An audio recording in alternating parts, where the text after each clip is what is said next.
It's just a lot of noise, and you can't figure out what the hell happened, you know, for a few minutes, and then you go, this is bad. Stuck, separated from his family, pinned by a massive tree toppled over by Tropical Storm Zeta. See that wall through there? Yeah.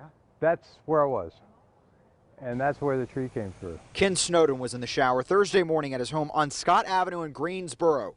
Heavy winds from the storm uprooted this tree and tossed it directly on Ken's house. So where the tarp is kind of over it, right that area right there. So I'm sitting in there. I think if you come here, you can see maybe the door to the bathroom. It took rescuers 20 minutes to free Ken. All the way. It went all the way because it knocked the chimney down, you can see. You don't know where to start. You can't start at a back. You're just overwhelmed by looking around. His son Jeremy Alberts wasn't there when the chaos happened, and even now says it doesn't feel real. So my grandmother, 88 years old, I came in and she's like, Jeremy, it's so good to see you.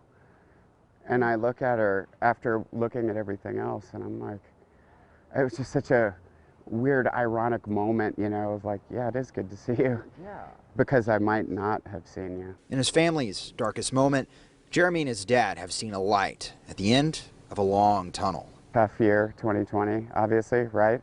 So this just is like, I don't want to call it the icing on the cake, but it's like, holy cow, how could this happen? You see everybody helping each other and offering assistance and helping to wheel my grandmother down the street and lifting her upstairs. It was a blessing just having the people to support and kind of help through it.